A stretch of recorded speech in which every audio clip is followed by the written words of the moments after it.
경쾌한 걸음걸이의 이 사람은 오늘의 주인공 박성준 씨입니다. 성준 씨는 몇 해 전부터 공부를 시작했는데요.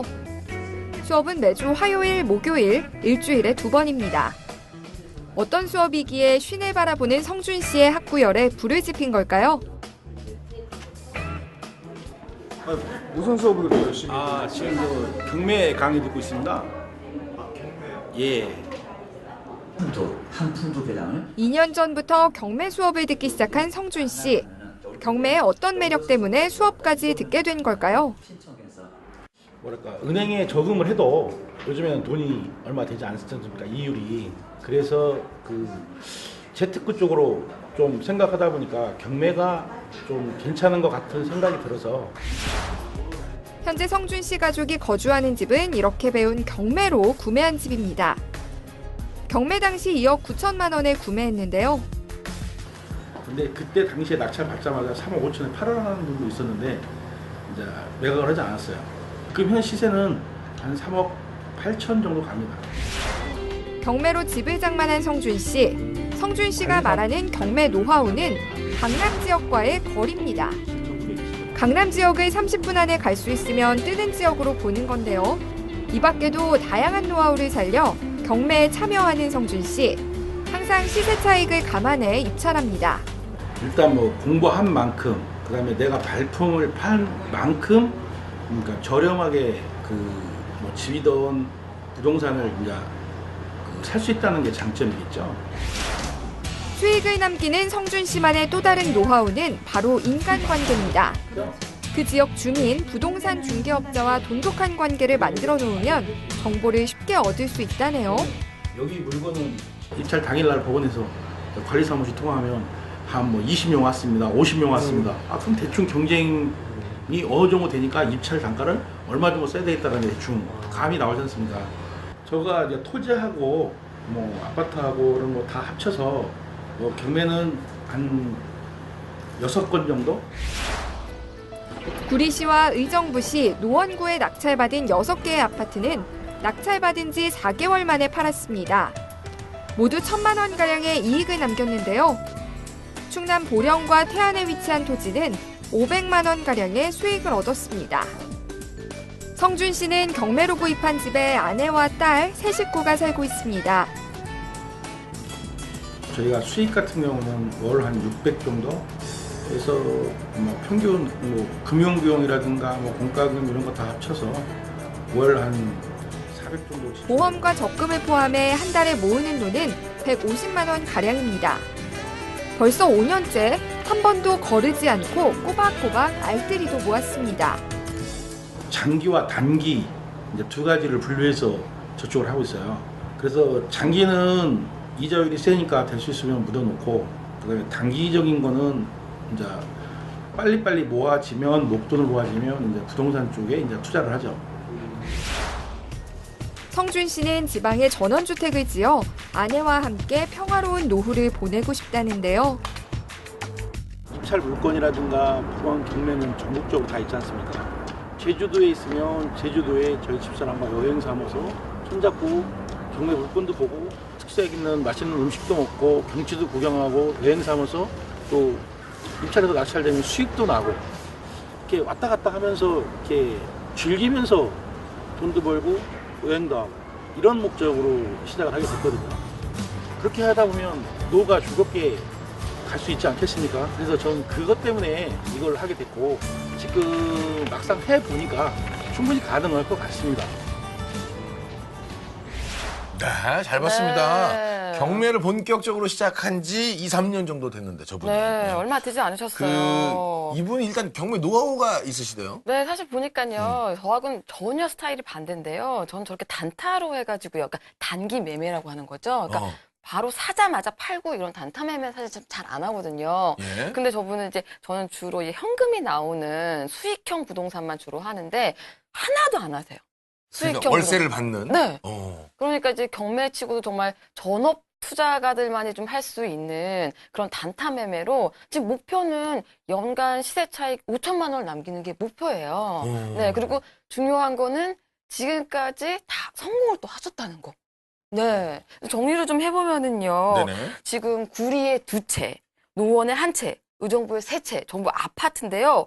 낙찰받은 지 4개월 만에 모두 시세 차익을 남기고 파셨어요. 이분이 시세 차익에 네. 이 1,000만 원에서 2천만 원 정도씩을 남기고 네. 팔았고요. 네. 지금 살고 있는 집은 1억 정도의 시세 차익이 있다. 네. 지방에도 이분이 좀 땅이 있다고 하네요. 그래요. 지방에도 사실 다니실 때는 좀 아직 사진도 보셨지만 아내분하고 같이 이렇게 여행 겸해서 좀 취미 삼아 근데 다니고요. 그런 것도 네. 나쁘진 않을 것 같아요. 목표가 네. 있잖아요. 가서 그 집을 우리가 살펴봐야 되는데 일단 그렇죠. 맛집부터 가보자. 뭐 이런 거잖아요. 자, 우리 뭐 OX판을 하나씩 들고 계시니까 네. 일단 본인의 생각은 어떠신지 네, 우리 전문가님들의 의견을 들어보도록 하겠습니다. 자, O나 X나 자, 이분 어떻게 생각하시는지 들어주세요. 네. 잘하고 있습니까? 계속 이거만. 이게 다세모요, 다세모. 아니 오 대표님까지도 세모를 들어주신 게 답변이 정말 궁금하네요. 자, 김경로 소장님, 소장님. 자, 세모를 네. 드신 이유는 그 필드에 직접 현장을 뛰고 이런 부분은 다 좋은 것 같습니다. 네. 근데 제가 이제 자본시장에 있으면서의 경험인데 그 손자병법 이런 이야기도 있는데 전승불복이란 말이 있습니다. 전쟁의 승리는 반복되지 않는다 이거인데 그래서 이제 지금 몇 년간은 잘하셨는데 향후 어떻게 될지 모릅니다. 주식시장에서도 날고 기고 하는 수익률을 냈다는 사람도 시장이 갑자기 자기가 원하지 않는 그런 시장이 오게 되면은 수익률이 완전히 꼬꾸라질 수가 있습니다. 그래서 이 시장이라는 것은 진짜 그 예측 불가능이기 때문에 그래서 노후를 위하신다면은 뭐 이걸 꾸준히 하시는 거는 괜찮은데 그 전에 내가 노후에 어느 정도의 생활비에 어느 정도의 돈이 필요한가를 어느 정도 계산을 하셔가지고요. 네. 연금이라든지 이런 부분을 좀 보완을 하셔서 그쪽 연금을 넣고 그걸 준비하시고 목표를 세우는 것 이게 좀 보완이 되었으면 네. 좋겠습니다. 뭔가 좀 더 안정적인 것이 알고 필요하다. 있어야 됩니다. 바둑에도 뭐 아생연후에 살타라는 말이 있죠. 내가 살고 나서 다른 말을 잡으러 가라는 말이 있듯이요. 자기의 네. 생활 기반을 좀 튼튼히 마련해 놓고 나서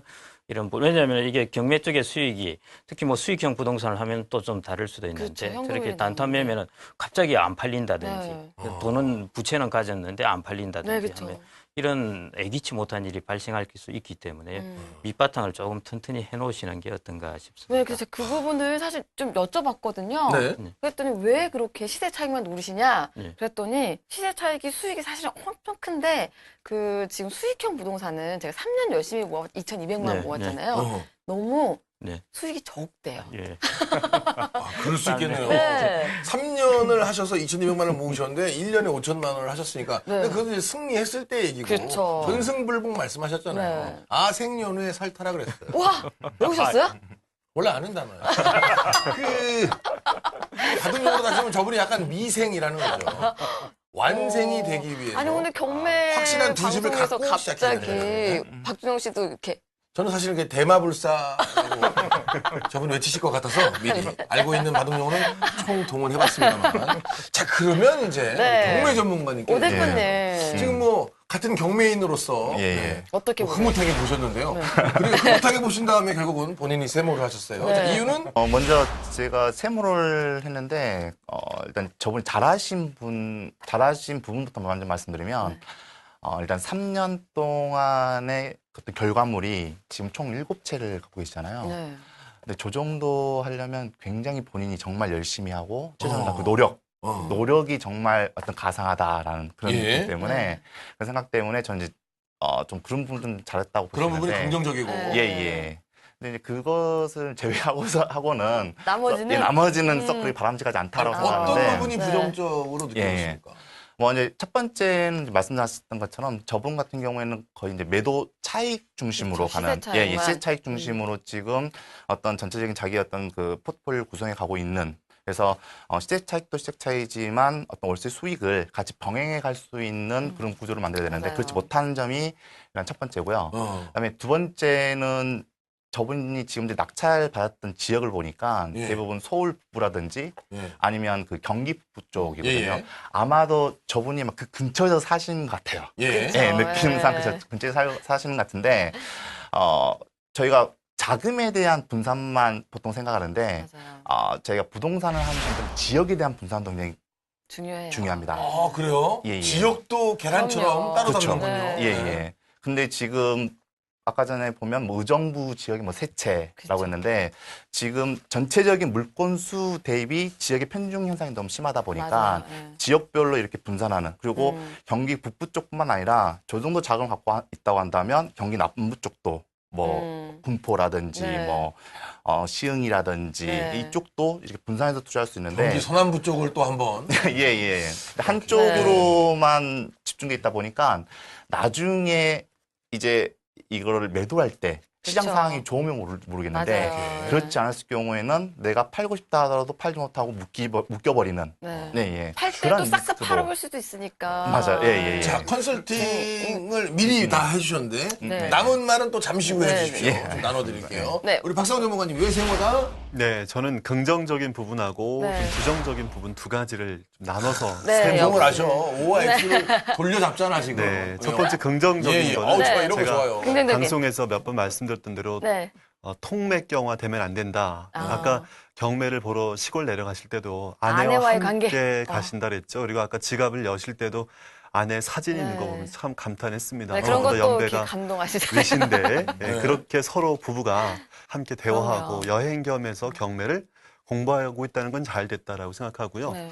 두 번째 좀 조심스러운 거는 저는 5년 전부터 항상 강의할 때 가정경제 상담하면서 말씀드린 거는 너무 큰 덩어리로 하나 가져가지 말라는 말씀을 드렸습니다. 지금 보면은 뭐 두 채, 한 채, 땅까지 한 4개 정도로 분산 투자가 되고 있지만 네. 상가를 사게 될 경우에 어느 지역, 지금 대표님께서 말씀하셨지만 어느 지역의 하나의 상가 물건으로 하나만 가게 됐을 때는 굉장히 또 위험할 수 있으니까요. 네. 지역적인 경기 상황에 따라서 달라질 수 있는 부분들이 있어서 음. 너무 큰 덩어리로 하나 가져가시는 것보다는 좀 분산 투자가 필요하지 않을까라고 그럼 판단했습니다. 부동산 자산이 너무 많다? 그렇죠. 부동산 투자라더라도 네. 몇 개 나눠가는 게 맞다라고 생각합니다. 예. 알겠습니다. 그리고 성선아 네. 기자가 하고 싶은 말들이 굉장히 많은 것 같습니다. 방송에서 부동산 불패를 외쳤는데요. 참, 진행자가 하기 어려운 말을 시원하게 하고 있는 우리 성선아 기자님. 자, 어떻게 생각하시나요? 사실 저는 그래요. 많은 재테크 전문가들이 증명하지 않고 말만 해요. 저는 통장을 다 까잖아요. 저는 뭐 등기 부분 다 보여주잖아요. 제가 거짓말 안 해도 세금 다 내거든요. 지동설을 주장한 갈릴레오 갈릴레이의 그런 느낌으로 지금 억울함을 얘기하시는데 그래서요. 그래서 그래서 제가 이제 불패 정말 그 부동산 제가 항상 얘기하지만 손해 보기도 힘들어요. 왜냐면 안 팔리는데 어떻게 손해를 보나요? 그거는 갖고 있으면 손해지 않아요? 뭐 관리비는 아니죠. 손해도 이익을 실현해야 이익이 되는 거고요. 네. 손해도 내가 팔아야 손해를 보는 거잖아요. 깔고 있는데 그게 어떻게 손해가 되는 거예요? 그냥 시세가 떨어진 거지. 언젠가 시세가 회복되면 난 손해가 아닌 거예요. 이런 부분은 굉장히 긍정적으로 하시네요. 그리고 항상 세상 긍정적으로 말고 그래서요. 이렇게 보고 있기 때문에 네. 알겠습니다. 그럼 전문가들의 컨설팅 네, 한번 들어보겠습니다. 한번, 네. 뭐 간단하게 좀 얘기해 주실까요? 네, 오은석 우리 대표님부터. 오은석 대표님부터 어떻게 컨설팅 해주시겠습니까? 일단 지역을 좀 넓혀라는 아까 얘기해 주셨고 그리고 저분이 거의 단타 중심으로 이렇게 했었는데 근데 저희가 어떤 물건 접근할 때는 그 단타, 그다음에 중타, 그다음에 장타로 구분해서 갑니다. 그러니까 1년 미만에 팔아서 매도 차이가 없는 것도 중요하지만 네. 어떤 것은 예를 들어서 수익형 부동산 아파트라 하더라도 이게 월세 수익을 안 나는 것도 아니거든요. 그렇죠. 왜냐하면 월세가 있기 때문에. 네. 그렇죠. 그런 물건 같은 경우에는 장타의 비율을 맞추면서 전체적인 조화를 맞추는 것이 이제 굉장히 중요하다. 이렇게 좀 말씀드리고 싶죠. 세금도 사실은 요즘 세율이 좀 떨어졌죠? 네, 이제 단타라고 했을 때 이제 가장 큰 문제점 중에 하나가 이제 세금에 대한 부분인데 그 세금이 보통 1년 미만으로 1년 미만에 자기가 낙찰받았던 것을 팔면 양도 차익의 40%를 냅니다. 그렇죠.